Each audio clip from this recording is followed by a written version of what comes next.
And right now we want to know the latest on this tropical storm Elsa and whether or not it will affect us. Let's check in with Craig. Right, and of course a lot of folks asking, well, is it coming this weekend? Do I have to get ready? It is not going to impact our weekend weather. The closest approach, if it does impact us, will be Monday through Tuesday.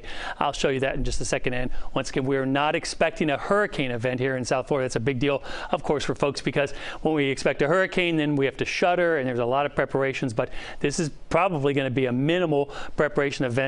Strong winds, some heavy rain, maybe some flooding and stuff like that, maybe some power outages. But I think that's going to be it based on what we're looking at right now. 45-mile-an-hour tropical storm, but zipping along west-northwest at 29 miles an hour.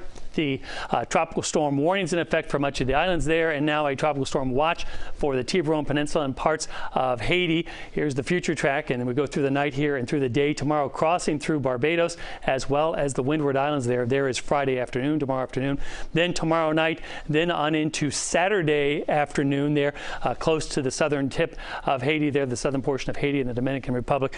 Could brush Jamaica, but for the time being, the storm is a little bit lopsided with the worst of the weather on the right or north side of the track there. This is the Sunday afternoon time frame, and then the storm slows down and begins a gradual turn to the north. There is Monday afternoon and Tuesday afternoon, and a lot of the models have been shifting a little bit to the west. Some are still to the east or near us, but this yellow area here, that's where we expect the tropical storm conditions. Of course, the white, that's the cone, the infamous cone, where the center is expected to be. Not the whole storm, just the center within that white area. Here's the way it's looked today. There is the center, and you can see it's kind of a lopsided storm. It has been struggling with dry air. In fact, on the water vapor loop, all this red here, that's dry air. That's been working its way into the circulation. So that's also, besides the fast movement, been limiting the strengthening, limiting the development.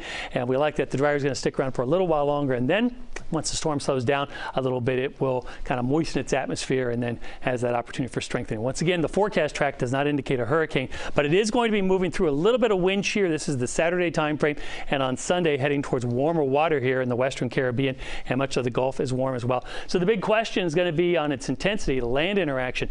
If it takes a track more over Cuba there, then obviously it'll be more disrupted and more weakened. But if it takes a track farther to the west here, the Pinar del Rio province is very, very flat.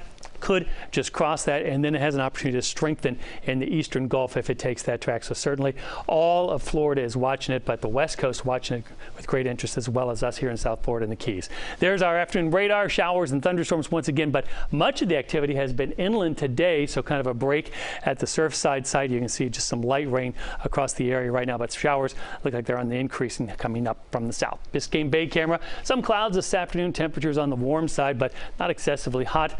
We're saving that for the weekend when things are really going to heat up. Here's our forecast then for tonight.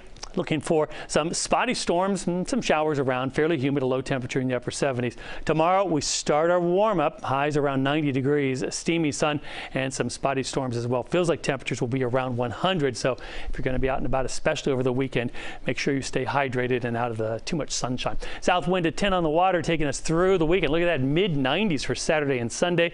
Very hot sun, some spotty storms around next week. We'll be dealing with, of course, the effects of Elsa and basically how close it gets to us. Back to you.